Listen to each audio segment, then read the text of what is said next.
Dr. Bernardo Kastrup opens the conversation by challenging the prevailing materialistic view of reality. He stresses that while we live immersed in reality, conceptualizing what reality is proves far trickier. We tend to mistake our immediate sensory experiences, the things we see, touch, and taste, as the totality of existence, but Kastrup insists this cannot be the case. Evolutionarily, no cognitive system, including the human brain, would develop to perceive everything about reality. Thus, our sensory and cognitive interfaces offer only a partial picture.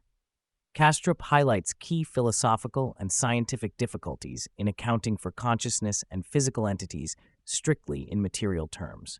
He points to findings in quantum physics which trouble the notion of independently existing physical objects, showing that entities only acquire definite properties upon measurement, and to the hard problem of consciousness in neuroscience, revealing no satisfactory bridge exists between matter and subjective experience. Consequently, the dominant physicalist narrative is incomplete and demands an alternative framework to explain the fullness of reality. The discussion naturally extends to the concept of cosmos-psychism, a metaphysical standpoint Kastrup advocates. Unlike physicalism, which sees consciousness as emergent from material arrangements like brains, cosmos-psychism posits consciousness as fundamental and ubiquitous. Matter is reinterpreted as the outward appearance of inner experiential realities. Stars, galaxies, and even black holes are physical configurations that reveal underlying subjective states on a cosmic scale. Kastrup clarifies that this doesn't imply everything, such as a single neuron or an inanimate object, possesses consciousness. Instead, consciousness is seen as immanent in all things, comparable to how individual neurons combine to form unified conscious experience in a brain. This unified consciousness is presently dissociated or fragmented, giving the illusion of separate minds, but fundamentally, it is one universal field of awareness, manifesting diverse experiences. Kastrup delves into the nature of identity by illustrating how we change completely over time and yet maintain a coherent sense of self. He notes that the atoms composing your body at age 5 are entirely replaced throughout your life, but the mental continuity remains. Similarly, he argues that if we accept identification with our past selves despite such change, it logically follows that distinctions between individuals are equally fluid at a profound level. The implication is radical. What we call self is a narrative construct overlaying a deeper oneness. In a state stripped of memory and sensory inputs, such as sensory deprivation, our perceived individuality collapses. Hence, boundaries that separate me from you are, in this philosophical sense, less substantive than traditionally assumed.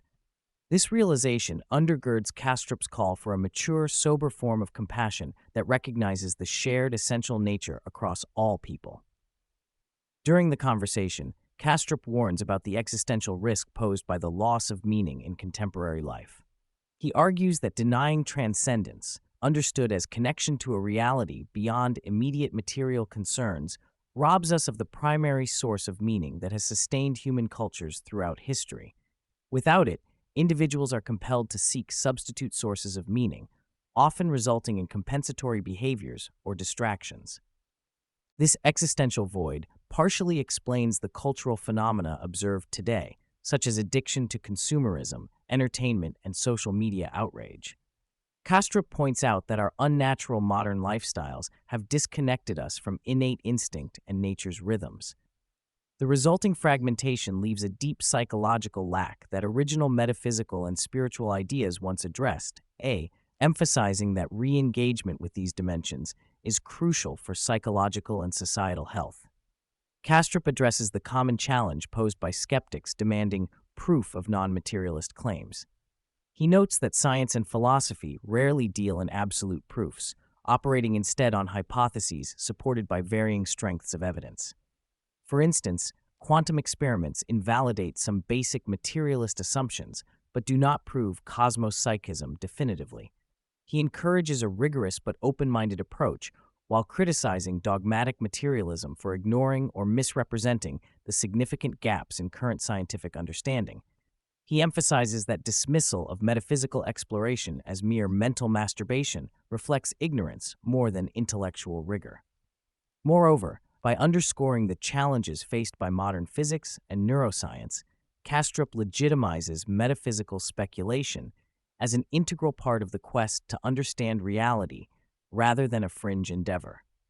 One of the more astonishing topics discussed is the recent scientific observation that the large-scale structure of the cosmos mirrors the network topology of a mammalian brain. Kastrup explains that simulations and mathematical analyses reveal that matter, including dark matter, clusters into filamentous structures resembling neuronal connections within our brains.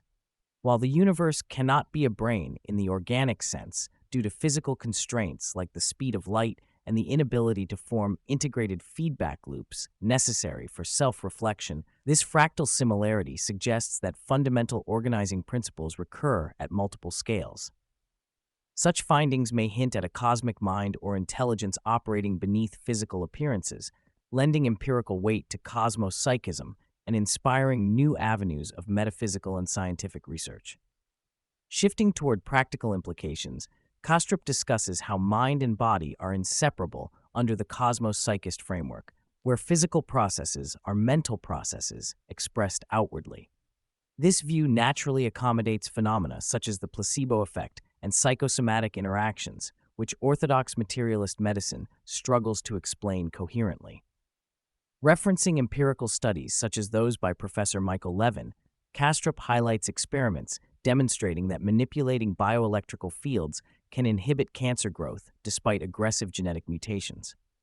Similarly, cases are presented where flatworms, after decapitation, retain memories in newly grown heads, challenging simple neurocentric models of memory. These results prompt a reconsideration of health as a holistic coordination of mental and biological fields rather than purely mechanistic causation. Kastrup critiques the common mentality of fighting disease, especially cancer, framing it as a form of dissociation from oneself. He suggests that cancer represents parts of the body acting independently, disconnected from the holistic organism, the body plan, and describes healing instead as reintegrating these parts through compassionate mental attitudes. This metaphorical shift transforms how patients might relate to their illnesses, encouraging internal reconciliation over conflict.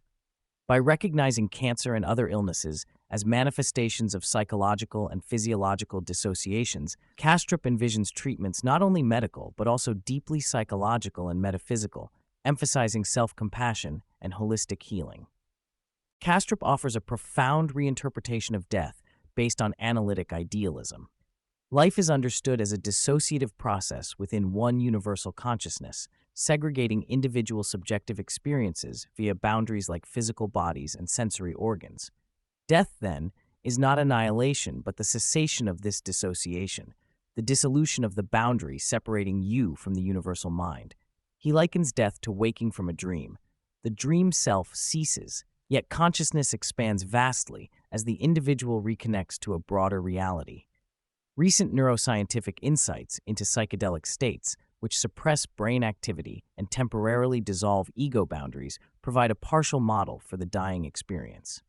Although Kastrup admits personal fear of death, this metaphysical model offers a hopeful view of death as a transition into a larger, enriched state of awareness. The discussion turns to uniquely human challenges resulting from our disconnection from instinctual drives that govern other animals. Unlike creatures guided by natural programming, humans live profoundly unnatural lives, severed from ancestral intuition, and instead construct artificial narratives and distractions to endure existential questions and suffering.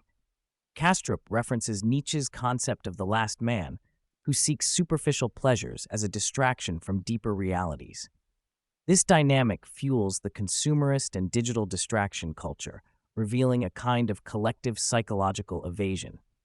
Understanding our pathological need for distraction and compulsive behavior is critical to reclaiming authentic meaning and reconnecting with nature and deeper consciousness.